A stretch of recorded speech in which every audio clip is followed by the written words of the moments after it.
एक युद्ध जो दुनिया की अर्थव्यवस्था को हिला रहा है, लेकिन इसका हमारे आपके पैसों पर क्या असर पड़ रहा है? चलिए इस बड़ी सी फाइनेंशियल पहेली को सुलझाने की कोशिश करते हैं। बात है 28 फरवरी 2026 की। मिडिल ईस्ट में एक चिंगारी भड़की। अमेरिका और इजराइल ने मिलकर ईरान पर हमला कर दिया।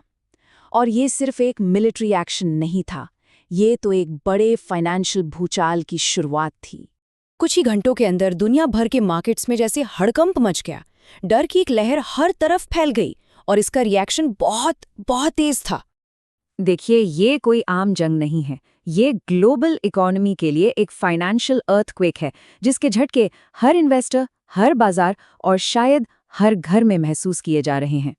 तो चलिए सबसे पहले ये समझते हैं कि बाजारों पर इसका सीधा असर कैसे पड़ा। जहां कुछ सेक्टर्स को तो जबरदस्त फायदा हुआ, वहीं कुछ बुरी तरह से डूब गए।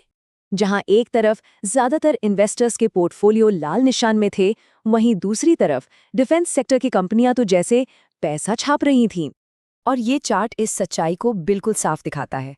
लॉकहीड मार्टिन के शेयर कुछ ही हफ्तों में 14% से ज्यादा उछल गए। नॉर्थरोप ग्रूमिन 6% और आरटीएक्स कॉर्पोरेशन 4.7% ऊपर। जंग बेशक विनाशकारी होती है, लेकिन डिफेंस इंडस्ट्री के लिए ये एक बहुत बड़ा मौका बन गया था। तेल के शेयरों में भी मानो आग ही लग गई। एनर्जी सेक्टर, जैसा कि एक्सओपी एनर्जी ईटीएफ से पता चलता है, जो कि एनर्जी कंपनियों के शेयरों का एक ग्रुप है, कई सालों के अपने सबसे ऊंचे स्तर पर पहुंच गया। तो यहाँ ना मार्केट की एक दोहरी तस्वीर सामने आती है। एक तरफ थे विनर्स, डिफेंस कंपनियां जैसे लॉकहीड मार्टिन और तेल कंपनियां जैसे वलेरो और मैराथन। दूसरी तरफ थे लूजर्स।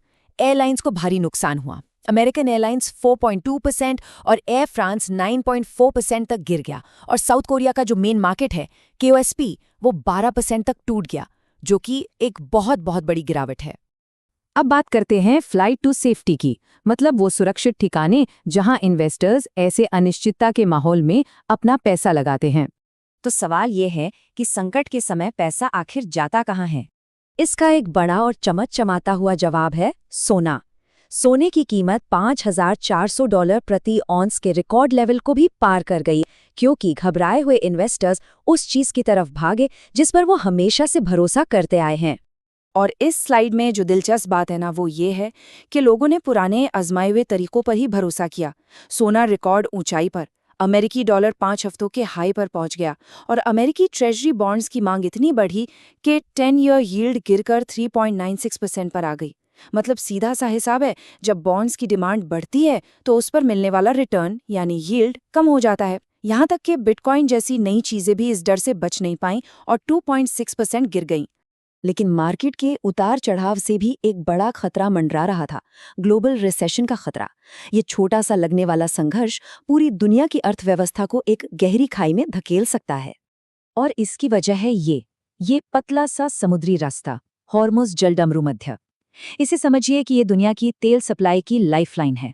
समुद्र के रास्ते जाने वाला करीब 1/3 कच्चा तेल, यानी हर दिन 1,40,40,00,000 बैरल से ज्यादा तेल इसी रास्ते से गुजरता है, और इस पर कंट्रोल है ईरान का।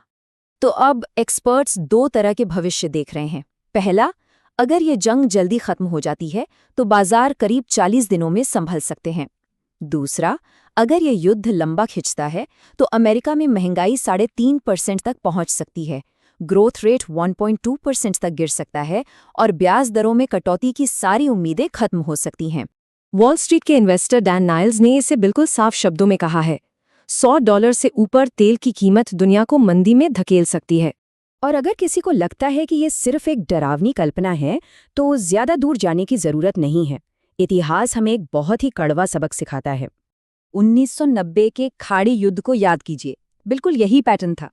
युद्ध शुरू हुआ, तेल की कीमतें 70% बढ़ गईं, बाजार 18% तक गिर गए और नतीजा एक ग्लोबल रिसेशन। ये एक खतरनाक पैटर्न है और आज हम उसी पैटर्न को दोहराते हुए देख सकते हैं। तो ये सिर्फ किसी दूर दराज देश की कहानी नहीं है, ये ग्लोबल इकोनॉमी की कहानी है, हम सबके इन्वेस्टमेंट और हमारे फाइनेंशियल फ्यूचर की कहानी है। इन ताकतों को समझना अब पहले से कहीं ज्यादा जरूरी हो गया है। और आखिर में एक बहुत बड़ा सवाल छोड़ जाता है, आज की इस इतनी आपस में जुड़ी हुई दुनिया में क्या कोई भी झगड़ा सच में लोकल हो सकता है, या हर छोटी चिंगारी में पूरी दुनिया में आग लगाने की ताकत है?